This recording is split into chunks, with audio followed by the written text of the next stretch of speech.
welcome to Giulia Maffei. Ecco. We share the same surname, so welcome for the second time here. If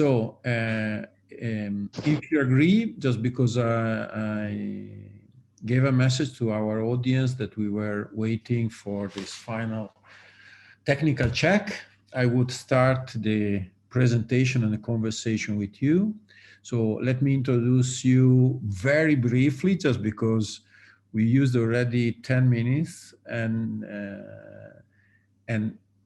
we are here to present not only a project that is Entonode, but to, I don't know how to say, designer, researcher, or researcher designer, Both. because your background is different. Giulia Tacchini, that I know well since her study here in Politecnico, and Giulia Maffei, that I know for the first time here, but is the other part of Entonode project, that is a researcher, a scientific communicator. So I'm kind of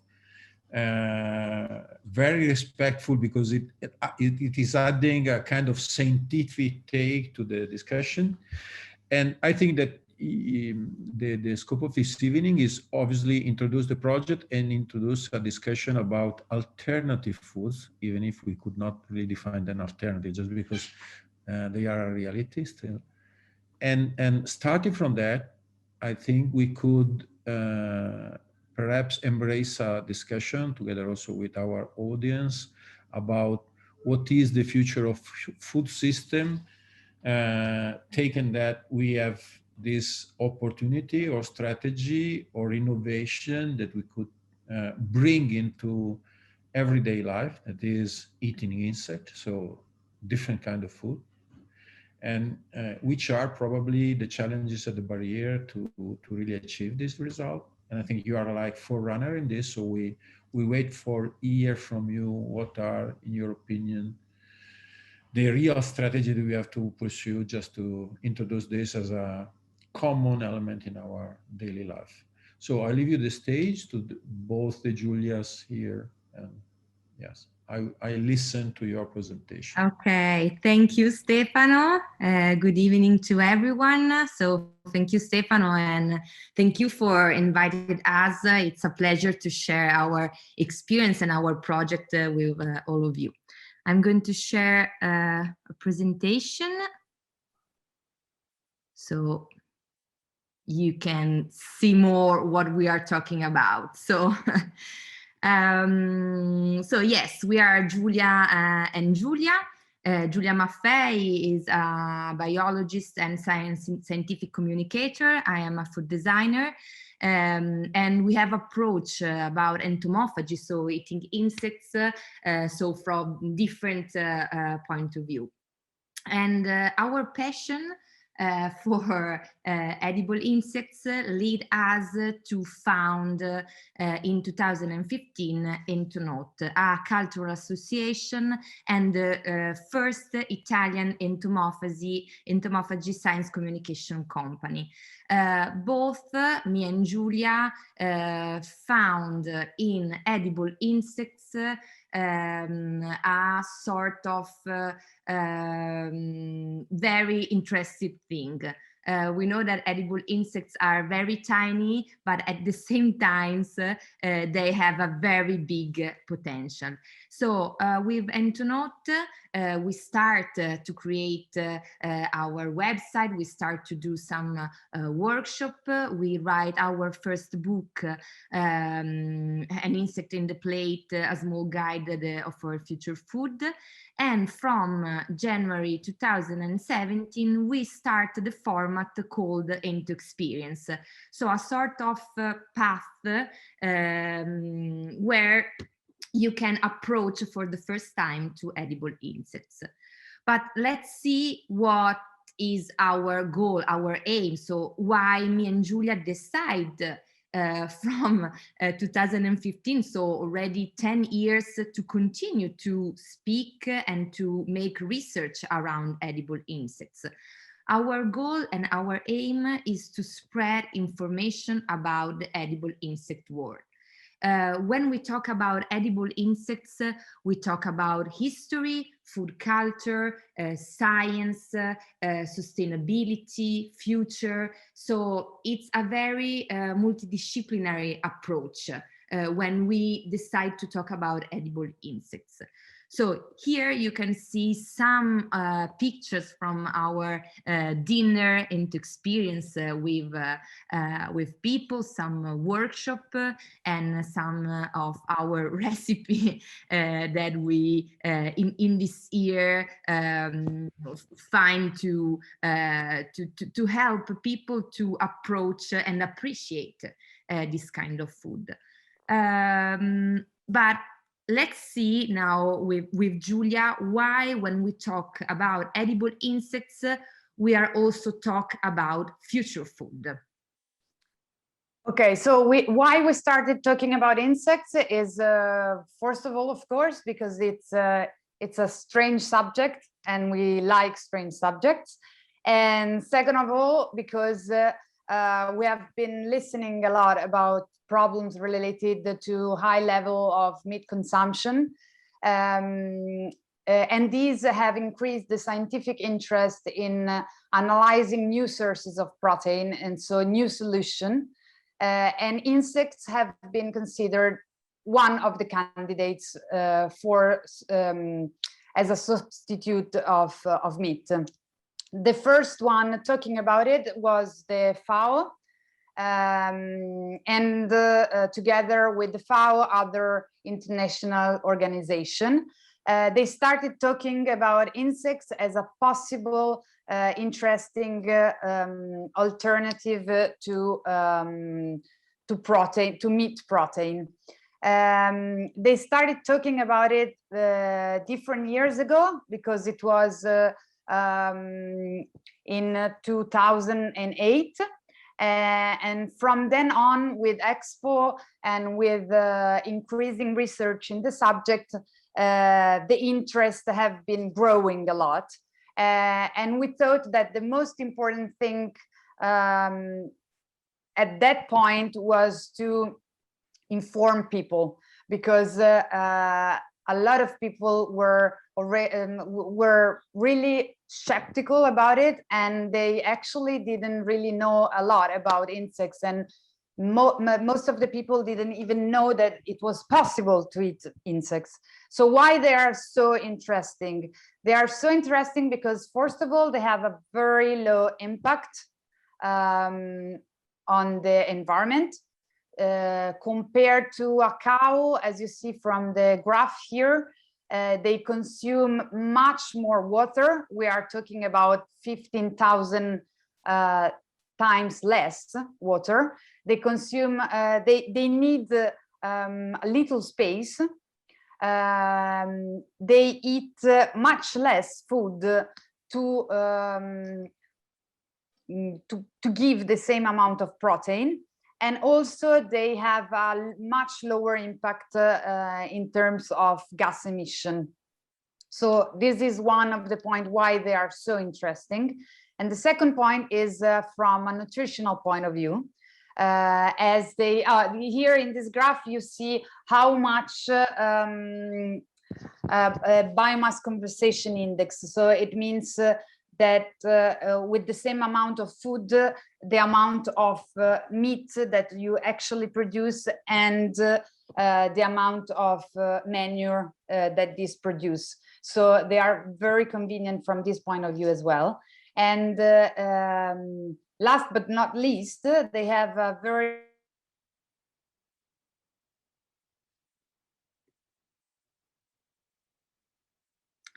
I think that we have a problem with the audio. Stefano, you can... but not only. Yes.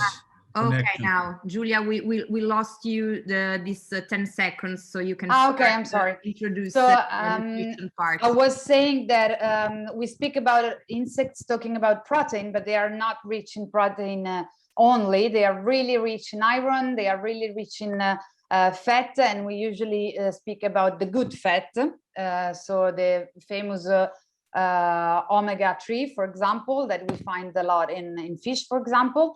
But they are also rich in carbohydrates, in calcium and protein, in vitamin as well, like the B12 that is very rare to find in vegetables. So they are really interesting from this point of view as well.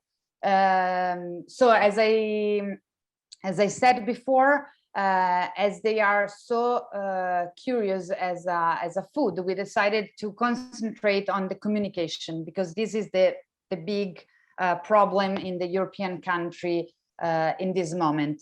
Actually, the situation is getting better, but as we start, it wasn't that common to talk about insects. Yeah. In fact, the question today is, so we saw that insects are very rich from a nutritional point of view. We saw that insects are a very sustainable food, because they really need an amount of resource that it's very less than other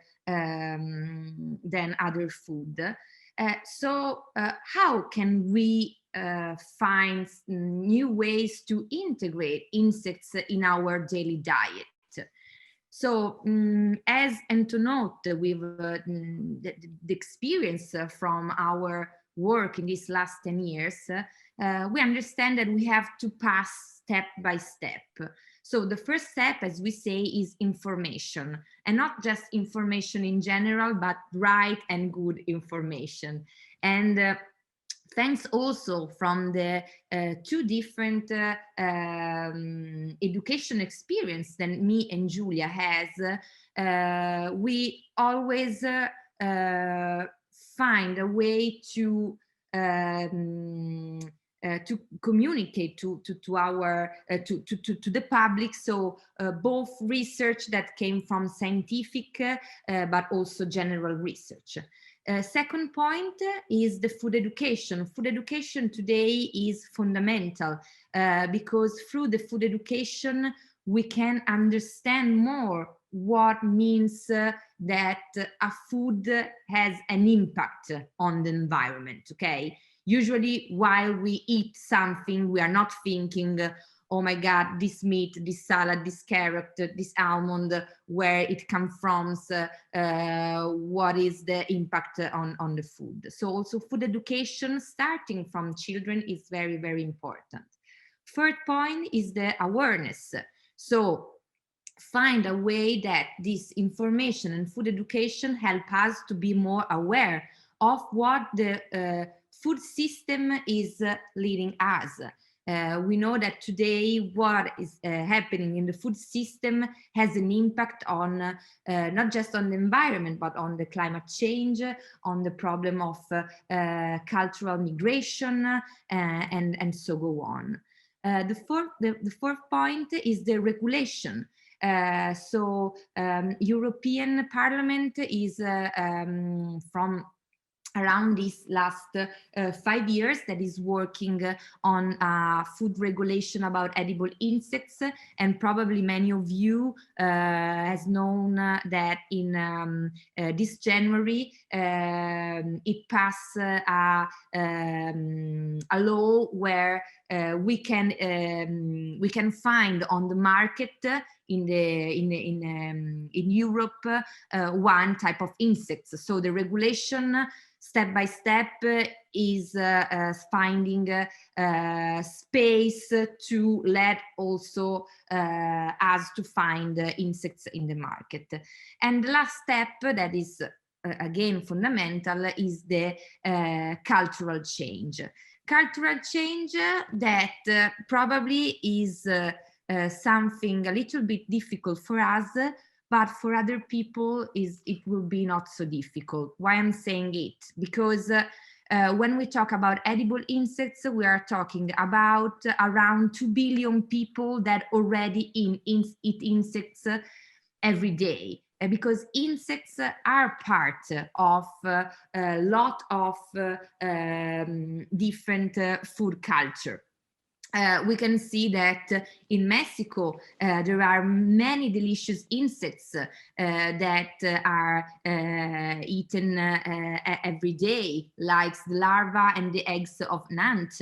Or for example, in Australia, the Wichetti grub is a big larva. It's a very common and appreciated larva. In Ghana and other part of the country in Africa, we can find many different insects like flying termites, but also caterpillar or others. And also in Italy and in Europe, we can find that in the history, for example, Greece and Romans eat insects, and we have also some cheese as casumarzu in Italy, in Sardinia, but also I think also in Germany and France, there are other type of cheese with larvae inside. So this just to say that probably for us, insects need to create this cultural change, but it's something that already is part of the food culture in the world. So this is to just conclude the part around the nutrition and sustainability around insects, because as we said before, here we have on the card A on the left the nutritional value and the resource used to produce 100 grams of cow meat, and on the right side we have the nutritional value and resource used to produce 100 grams of meat locust. So we can see that from a nutritional value, if we compare both, we have much more protein in the locust, okay, and less fat. And if we take a look on the consume of water, soil, energy, and the emission, and green gas emission, we have a very different numbers. So the question that we always ask after knowing all these things, why we don't eat insects, or why can we not try to eat insects? Giulia, if you want to say something about our... I was waiting for the slides to go. Okay. Sorry. So to conclude, who participates to our events and especially to Entoexperience? The great part, so 60% are young people, so under 30 years old, and the 20% is between 30 and 50, and only 18% are over 50. What I'm trying to say with this is that the new generation are for sure more ready to the argument. We have seen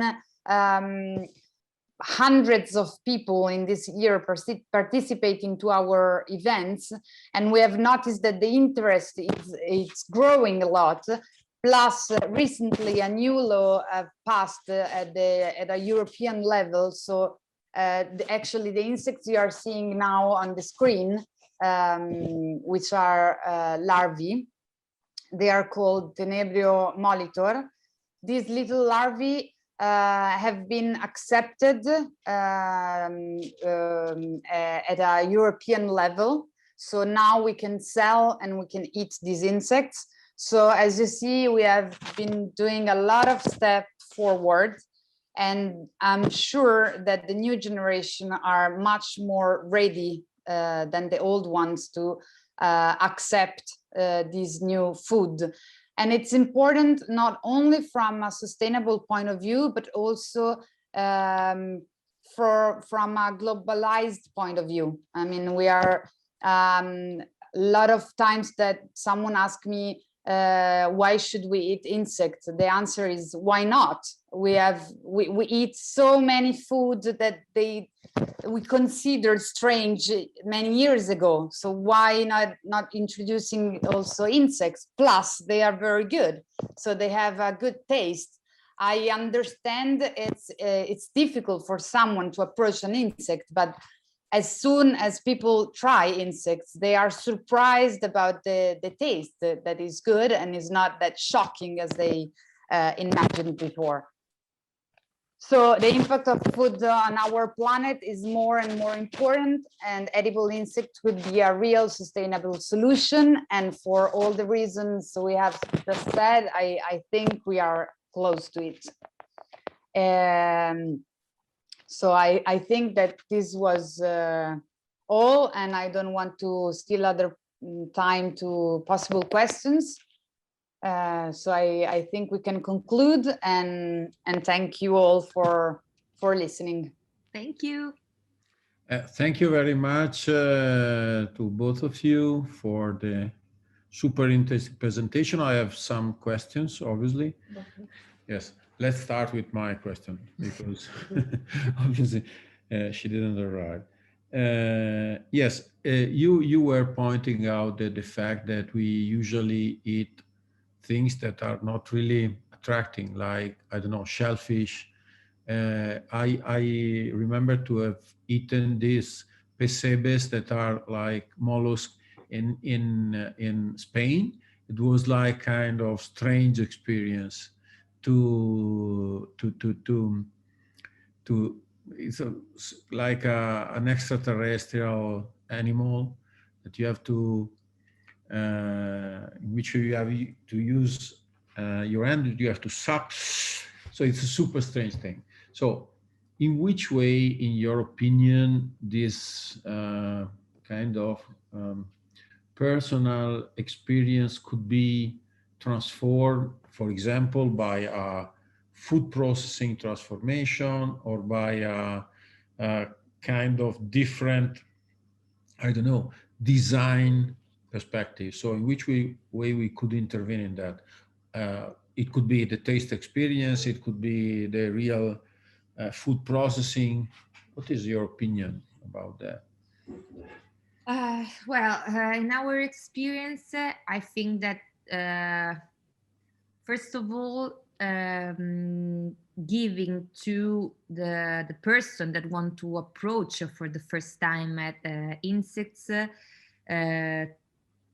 trying to transform insect, for example, in powder, or using insects inside a food preparation, let the first taste easier.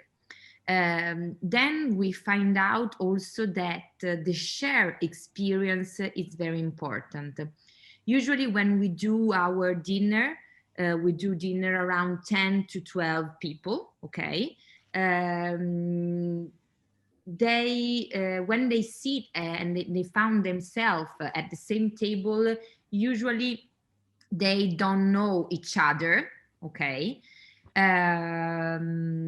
And what happened that if there is just only one or two person that start to eat insects and start to say, wow, delicious, it's tasty, and so go on, the other people are facilitated to eat insects. So the share also experience, the fact that you share this experience for the first time with other people and people that probably you don't know, okay, also has helped a lot. I don't know if Giulia want to add something about this. Well, I think that the main problem is the legal problem. I mean, for sure, as Giulia said, the first approach, the easier approach is when the insect is not visible. But I really noticed that people are also really curious to taste the actual insect. From a market point of view, it's gonna be very difficult and and still very long. But I'm sure that if soon it will be possible to open a restaurant or a place where people can taste insects, that is the other thing that might have a lot of success. I try to read the question. I'm really interested in wild food and foraging for any kind of edible product. Insects are a big part of it in many cultures. Are there any guidelines about safety and foraging for insects in Italy and in Europe?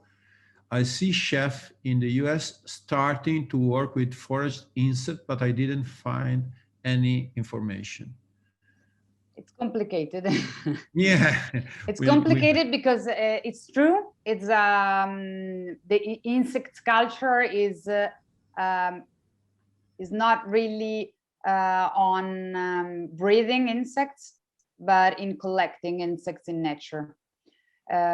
So that's why it's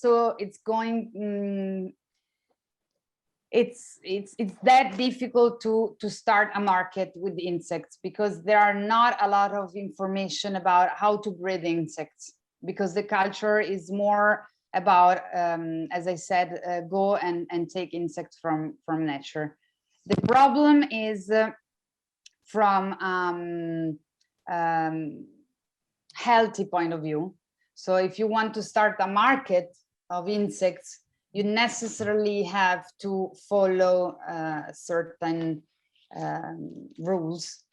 So this is the difficulties. So it's so complicated now to solve this problem that no one is really focusing on foraging. Also because a lot of insects are in danger. Talking about biodiversity, so I don't think that they are focusing that much on this thing, also because of this. But it would be really interesting to connect insect problems with edible insects. I mean, we have been. I don't know if all of you read Italian newspapers, but we have these problems of invasion of locusts quite often in Sardinia.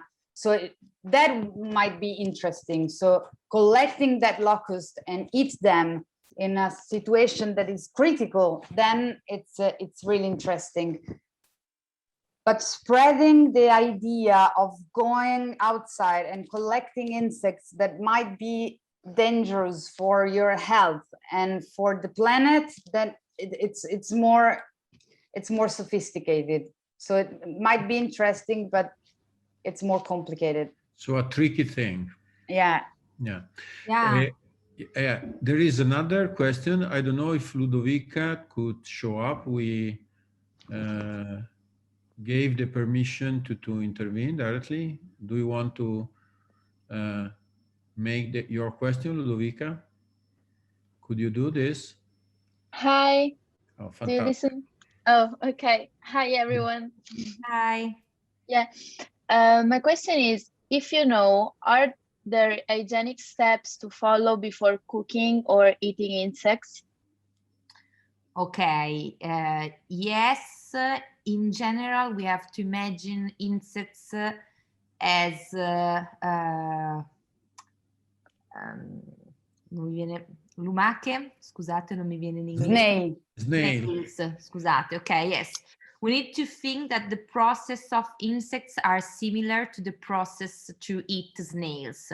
Okay, so in general, we have to leave the insects without food for 2 days, so 48 hours. Then if you have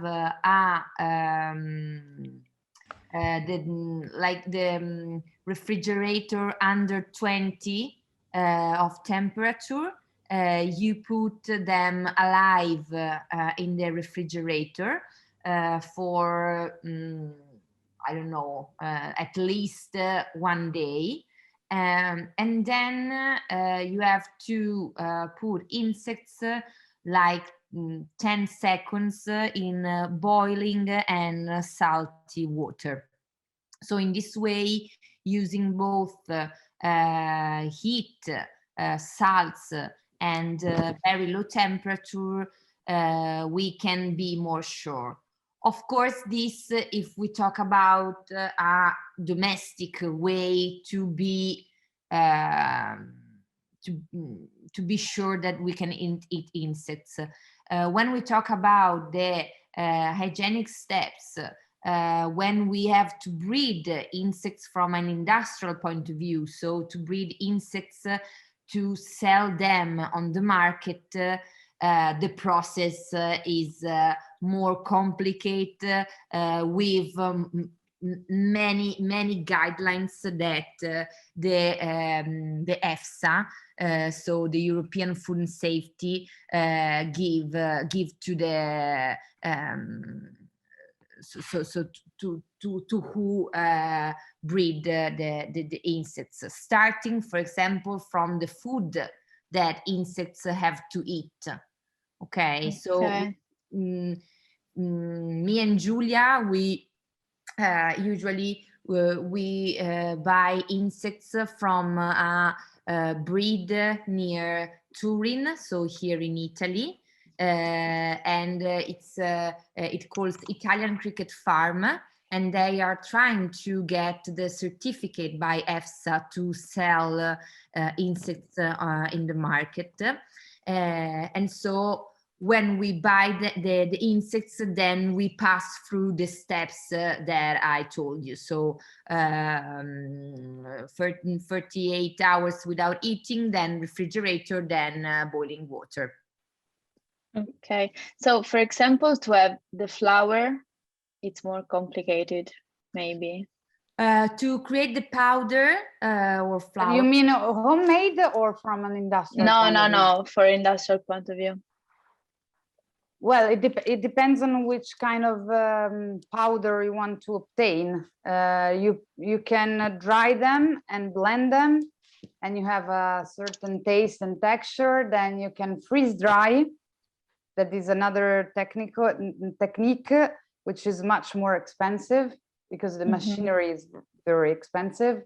And then there is the molecular, I don't know how is it called actually in English, but you can obtain a very extra fine powder.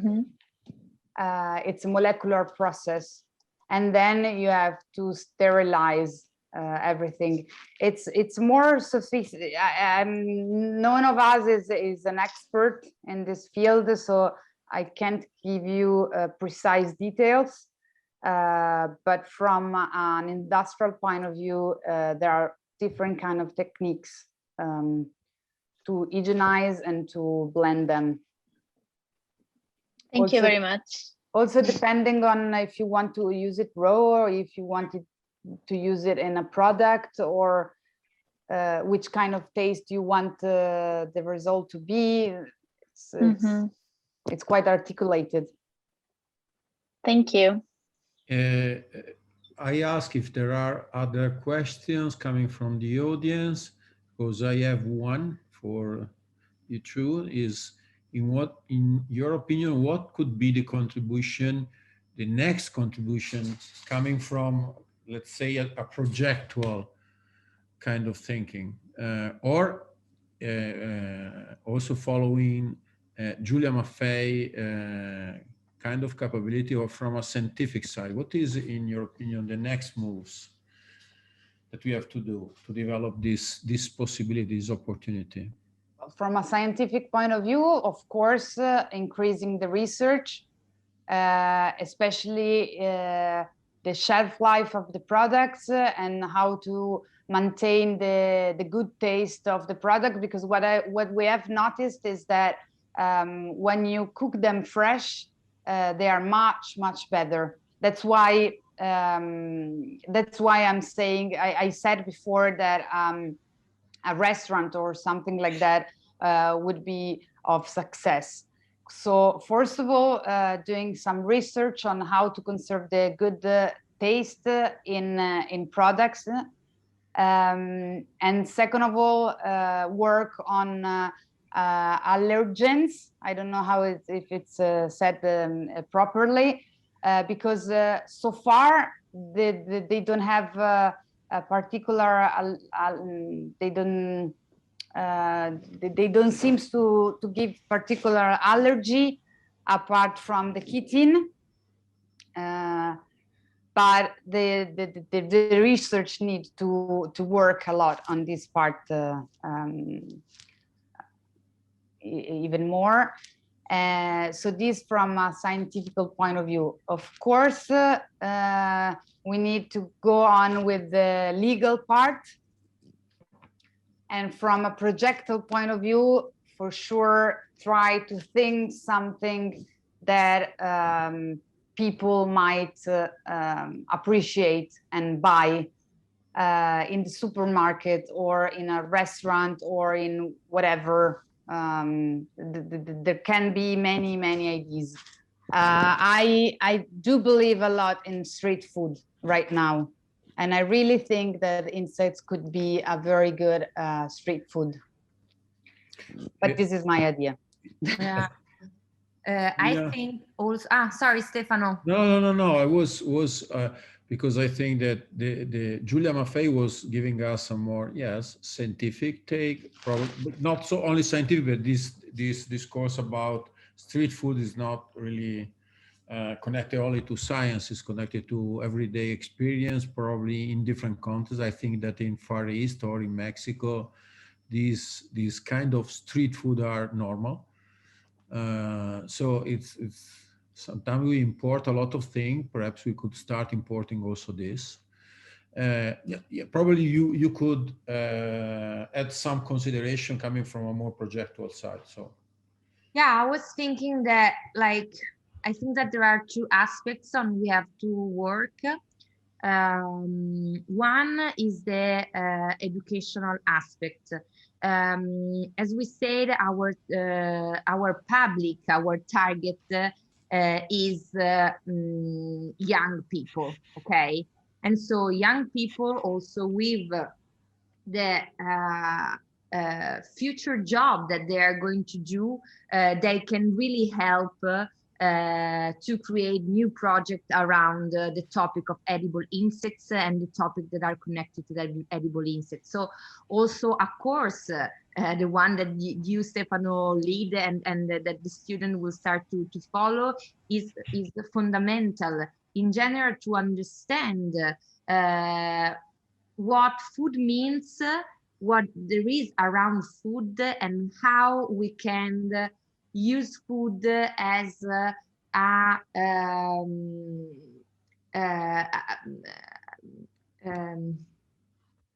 can I say, as something that can really help us to make a change. Okay, so from a projectual point of view.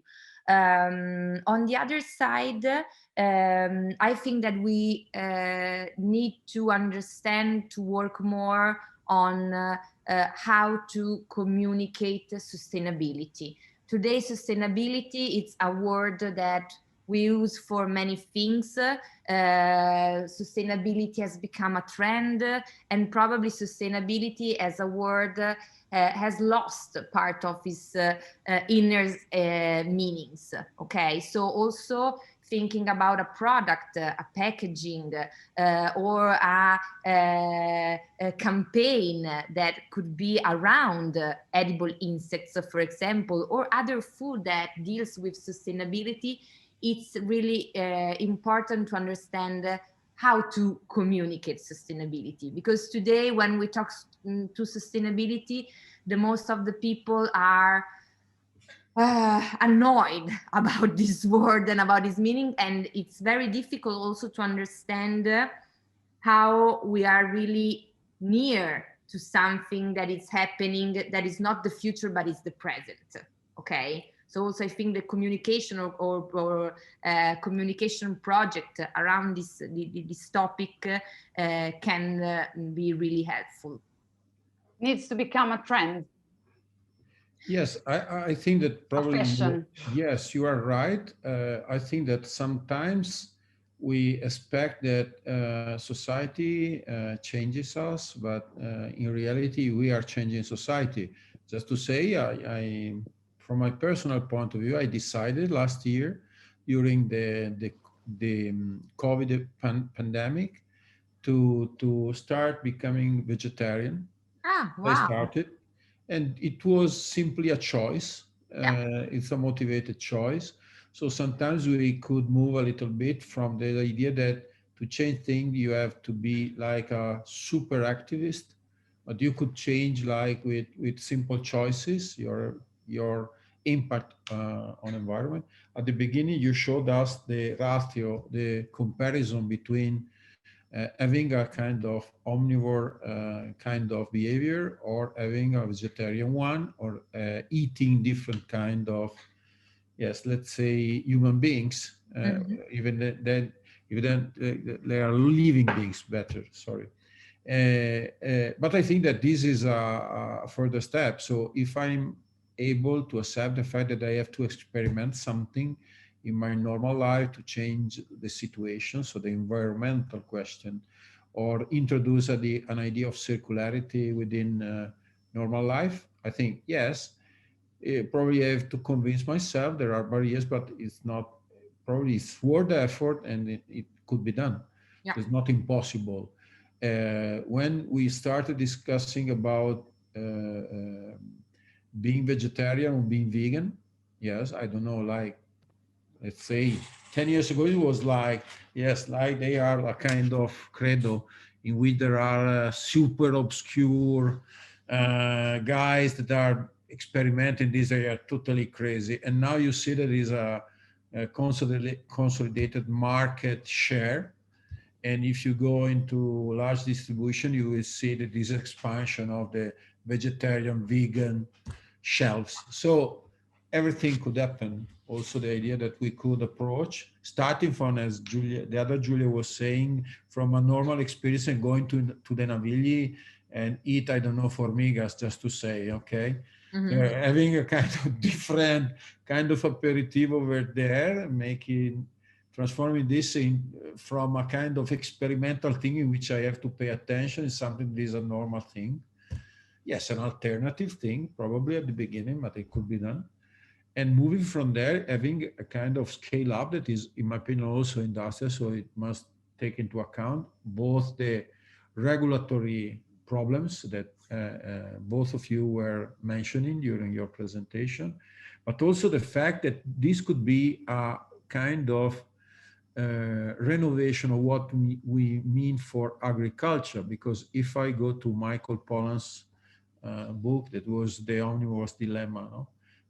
There were this part of the book in which he was telling the story of visiting this farm of Joel Saladin, in Mhm. which he was telling us the story of an integrated cycle. Okay, and I think if we have to rethink this agricultural integrated cycle, including insects, we have to change a lot of things. So it's a great opportunity both for scientists, scientific communicator, designer, also users, just because they are part of this effort, I think. I don't want to annoy you, but I think it's a super challenge and it could open a lot of possibility in terms of entrepreneurship also. And you probably suggest us that something is already happening, because when you were mentioning your breeder, your preferred breeder, it was like going in very far away in time, in space, and imagining what was slow food when it started. Yeah. It was like that, okay? It was like a small community of passionate people that will start to changing the world. So I think this could be done also in this case. Yeah, yeah, true. I don't know if we want to add something or reply, because we could ask also our audience if they have other questions for you. I think that we said like everything. Of course, we are We are here in Milan, and we organize our event here in Milan. So if you want to try the experience together, or when you will start the master, or I don't know, if you are in Milan, just you can. Yeah, if you allow me, I could share some word about this idea that in October we will start the master, and probably we hope that we have the possibility. Yes, Nicolò says, I have another question. So Yeah. wait, Nicolò, that we could enable you so you could really stand up. Could you Hi there. Could you turn Hi. on your cam so Hi. we could also see your face? I don't think that's a possibility. Maybe just the audio, because I don't see the option for the camera. So go with the question. Yeah, I Nicolò. go for it. So, well, I'd be so interested in joining you and at the dinner at some point, and I'll contact you for sure. But I have another question too. So I was thinking about foraging for insects, and for sure I didn't mention, I was mainly thinking about invasive species. But now I wonder, I believe it's not possible yet to buy alive insects for edible use if I'm like a private, right, in Italy. No, not really. Not I mean, yet. no, not really. You can buy something from a producer that have the certification to sell it. But if you want to sell it yourself, or No. if you want to buy it in Italy, then no, it's not possible. But Yeah. you can buy online. The Okay, problem, yeah, as I said before, is that we haven't found yet a good enough seller. Yeah.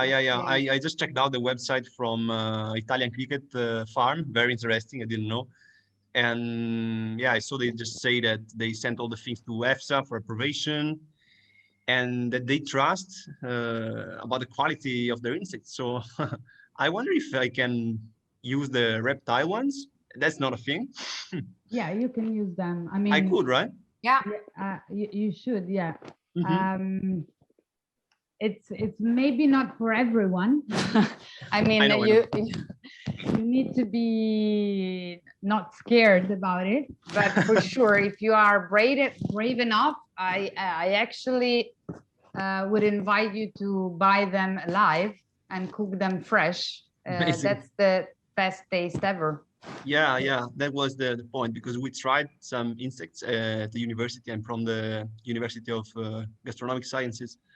Okay. But actually they were all dried from other producers abroad, and I think they really lost something. I totally agree. Yeah. Completely agree. Yeah. That's what I was saying before, that we have to work on this, because the taste of dry insects is not good at all. That's why if you eat a product like pasta or bread or whatever you want with flour inside, that you have a protein value in addition, and you use it in alternative to meat, that's one point, and it's a good point.